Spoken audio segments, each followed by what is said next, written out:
Appreciate our name for pulling up. Of course, having a conversation with me, just about your different ventures, about how you out here executing on your goals, man. So tell me about some of the things that you got going on. Yeah, so my main thing right now, really working on my photography. Okay. Trying to build that out. I look at photography as a platform to tell stories. Right. To connect individuals, subjects to their audience. Right.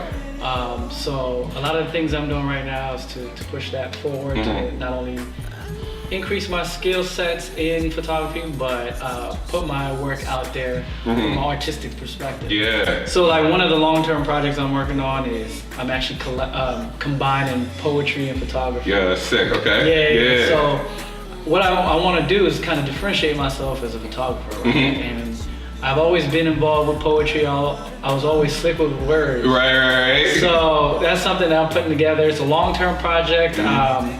Basically working on telling stories about, love, anger, loneliness, ambition. All from your perspective, or? Some from my personal experience, some from, friends, family, things that I've just, thought of. Right. All the ideas come from different components. Right. But is this something that you've always always had a passion for photography, or just something like you just said through your experiences that you just kind of fell into photography? I think I've always been kind of creative, and I think this was just an organic interest that came apart. An outlet for it? Yeah, and then as time progressed, went from a hobby to something that I was taking much more seriously based off of the energy I was getting from other people. Right. Yo, you're actually pretty good at this. I'm like, I'm not that good. Like, no, really. You put in the hours though, right? You're refining your skills. Exactly. Right. And what ended up happening is just this natural, organic passion for it came out. Right. How did you find yourself navigating what I call this phrase, navigating the oasis between ideation and execution, right? I feel like a good number of us are stuck upon our ideas, so we never get it out of our head enough to actually execute on it, right? So we're just stuck at the place where we're just dreaming, and this is the oasis part, we're just dreaming about how the idea will kind of manifest itself, but we never actually put that first foot on the ground to move forward. So how did you even get past that? Yeah, I think one of the benefits living in this time is the amount of resources that you have. This is very true. You know what I mean? So for me, it was, okay, this is the idea that I have. Who else has done it, and how can I get in touch with them? Or how can I leverage the different resources that I have to understand their process? Right. And then once you understand that process, it goes into, okay, how can I adapt this process to fit what I'm trying to do? And that's really how I went about it. And once you put the time in, once you clocked in. You clocked in, man. Yeah. Cancel all the other noise. I think it just becomes easier for you to take those marginal steps to get to where you want. And like you just said, it's a focus on the actual process instead of the outcome, right? It's enjoying the little wins along the way, because like you said, it's a snowball effect. So once you get a little win and you're able to check off the goal, you're like, okay, I can easily repeat this process in any form and facet of my life as well too. So in this, in your photography journey, what have you found like a recent obstacle that you had to overcome, or something that in your past, what do you think has been the hardest thing, or that moment where you're like, man, I don't know if this is for me, this is taking up too much time, I'm trying to do this, and what kept you going? Because there's a lot of starters and stoppers. Some people that start stuff and they just never finish it all the way through, but what keeps you motivated? I think for me, there's always going to be this point where you want to make money. Right. Anybody wants to make money, but at a certain point, that kind of takes away from the art behind the photography. And there was a point where I was balancing those two, where I refuse to do wedding photography. Right. I refuse to do any of that stuff. Because I was but that's not, it needs to be an extension of me. And I want my work to be something that's gonna last a lifetime. Beyond my existence, that has my name on it, and that can align or relate to other people regardless of who they are. This is true. And I realized at a certain point, I need to feed my hobby and my passion, but at the same time stay true to what your true desires and passions. Right. So trying to balance that, I think, is challenging to a certain extent. Okay.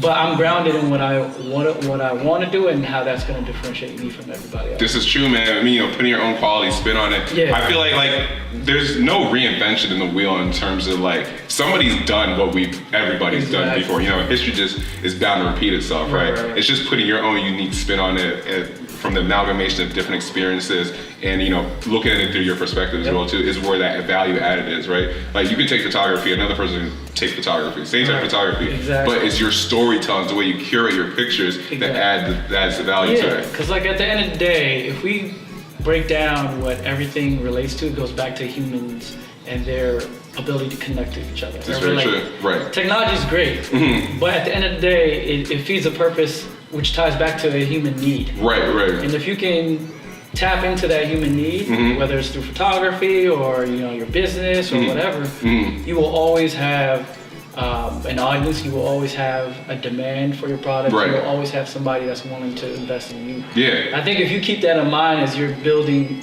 whatever it is that you're building, you're always set. Yeah, this is true. So for me, I'm really big on like goal setting and like thinking big picture into small picture, right? Yeah. So like I have a conversation with my 80-year-old self like every day.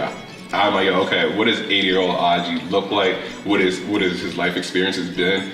And he's talking to me right now. What does he say? Is he smiling? Is he happy? Is he sad? Right. Is he disappointed? Like all these different things. So when you think about your future and your 80-year-old self, God willing, if we get there, what do you want it to look like in terms of like your passions? Like, do you in terms of fulfilling all your different, being empty when you go to the grave. I feel like a majority of us like are filled with our purposes, our hopes, our ambitions, and stuff like that. We never execute on them and we die with them, right? So for me, I'm trying to expand and expound upon all the different purposes in my life, right? So like, what is it that you hope to accomplish? Honestly, it's really to leave a lasting impression in this world that goes beyond my existence. I always say that because it's true, whether that's through influencing other people or leaving artwork out here or starting a business and leaving it out here. It's just being able to help somebody else not only benefit their lives but influence their lives so that they can better themselves and other people. Like I'm trying to stay away from always thinking about like, oh, I want to be rich and do everything by the time I'm 80. It's more of like, what can I leave here on this earth that the people will remember? This is very true, man. Because like I said, I love stories, right? And your life is just a story for the next generation So all the different decisions, all the different efforts that you direct your attention to will be told in your eventual story. Now, how you write that story, you're the own author of it, right? So I live by the mantra that I want to have a life that has more memories and dreams, right? Like when it's all said and done, I want to be able to be like, I remember when I did that instead of I wish I did that, right? So, with that being said, bro, is there any place that we can catch you for your photography or different things like that? Yeah, you can catch me on Instagram, @ahabibi_photo. My website is www.ahabibiphoto.com. Look out for me. All right. I'll be looking out for y'all. All right, man. Yo, if you could say it with me one time, bro. It's time to clock in. Time to clock in. All right. Appreciate your time,